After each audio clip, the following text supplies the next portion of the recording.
Assalamualaikum warahmatullahi wabarakatuh.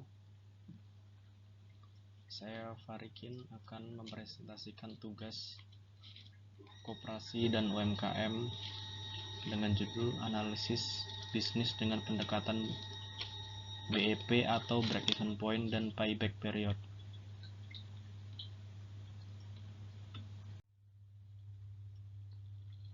Baik, langsung aja ke pembahasan latar belakang. Dalam dunia bisnis dan keuangan tentu tidak asing dengan istilah BEP atau break even point, PBP, payback period, PBP atau payback period. Keduanya erat kaitannya dengan penilaian investor dan para pemilik bisnis untuk menentukan arah dan gambaran bisnis yang akan dijalankan. Untuk menghindari kekeliruan misinterpretasi dalam menggunakan kedua istilah alat analisis tersebut, terutama bagi pebisnis dan investor yang baru terjun dalam bisnis, perlu mengetahui perbedaan yang mendasari keduanya. Untuk mengetahui perbedaan dari keduanya, perlu diketahui terlebih dahulu definisi masing-masing.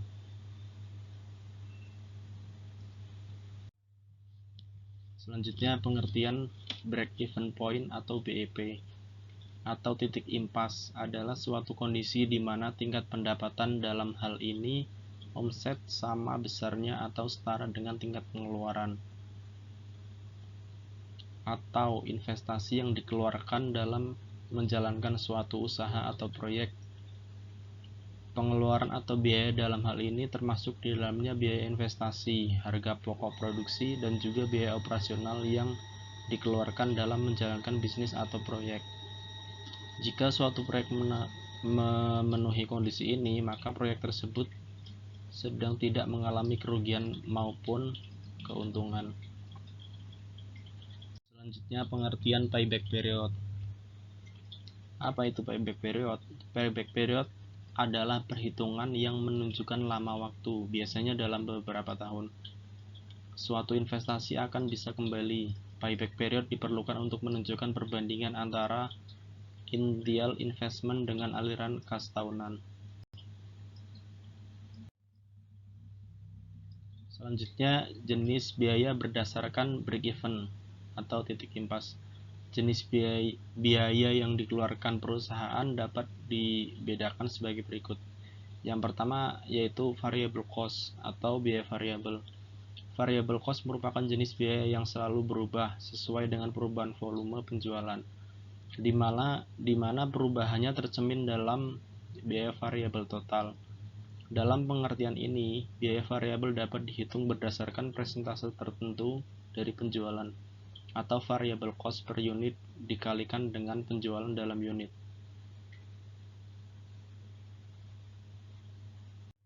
Yang kedua yaitu fixed cost atau biaya tetap. Fixed cost merupakan jenis biaya yang selalu tetap dan tidak terpengaruh oleh volume penjualan, melainkan dihubungkan dengan waktu, function of time, sehingga jenis biaya ini akan konstan selama periode tertentu. Contoh, biaya sewa, depresiasi, bunga, berproduksi atau tidaknya perusahaan, biaya ini tetap dikeluarkan. Yang ketiga adalah semi variable cost. Semi variable cost merupakan jenis biaya yang sebagian variabel dan sebagian tetap, yang kadang-kadang disebut dengan semi fixed cost. Biaya yang tergolong jenis ini misalnya sales expense atau komisi bagi salesman. Selanjutnya yaitu fungsi BEP atau break even point.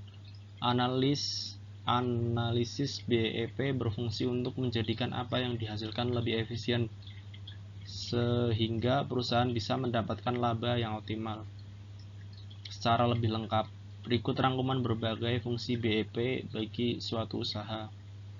Yang pertama yaitu dengan menghitung BEP, perusahaan bisa menentukan berapa volume barang yang harus diproduksi, sehingga dapat membantu pihak manajemen memproyeksikan laba yang akan diperoleh perusahaan. Yang kedua, pihak manajemen bisa menentukan strategi bisnis yang efisien seperti dengan menghapus biaya operasional yang tidak berdampak signifikan bagi bisnis. Yang ketiga, mengetahui perubahan nilai laba yang bisa terjadi ketika perusahaan merubah harga jual produknya.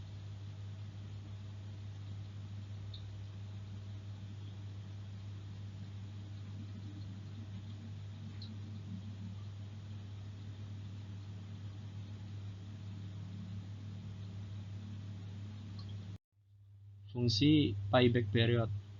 Adanya perhitungan pengembalian modal tentu saja memiliki fungsi bagi para investor maupun perusahaan. Adapun fungsi-fungsi tersebut ialah sebagai bahan pertimbangan investor sebelum mengambil keputusan.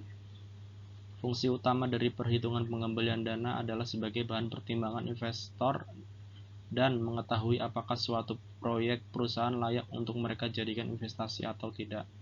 Investor akan menilai investasi mereka lakukan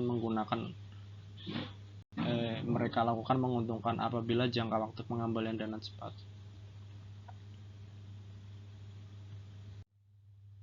Selanjutnya yaitu menghitung payback period. Setelah kita memahami pengertian dari payback period, ada baiknya kita juga mengetahui bagaimana cara menghitung payback period.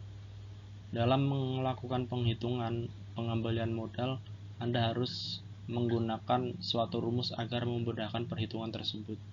Anda dapat menggunakan rumus N plus dalam kurung A min B bagi dalam kurung C min kurangi B tutup kurung dikali 1 tahun, di mana N merupakan tahun terakhir yang jumlah arus kasnya masih belum bisa menutup investasi mula-mula. A merupakan jumlah investasi mula-mula, B jumlah kumulatif arus kas pada tahun ke N, dan C adalah jumlah kumulatif arus kas pada tahun ke N plus 1.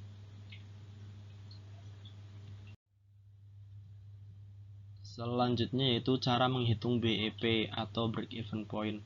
Cara menghitung BEP ini didasarkan pada fixed cost yang dibagi dengan selisih antara harga jual dan perbandingan variable cost dengan harga total. Sederhananya, penghitungan BEP dihitung berdasarkan hasil dari nilai penjualan. Rumus BEP per penjualan adalah BEP sama dengan biaya tetap dibagi 1 dikurangi biaya variabel.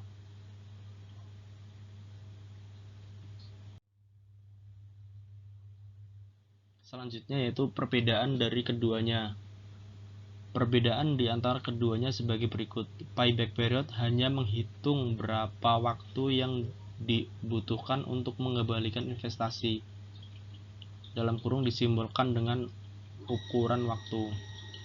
Sedangkan break even point menghitung seberapa banyak penjualan yang diperlukan untuk mengembalikan investasi dan total cost operasional termasuk maintenance cost yang dikeluarkan dalam menjalankan bisnis atau proyek, disimbolkan dengan nilai penjualan atau unit penjualan.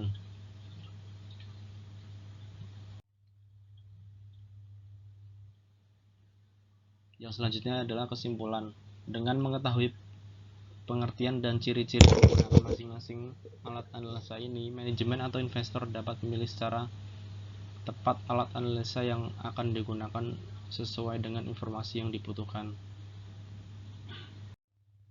Terima kasih.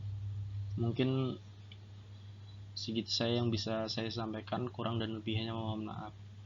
Wassalamualaikum warahmatullahi wabarakatuh.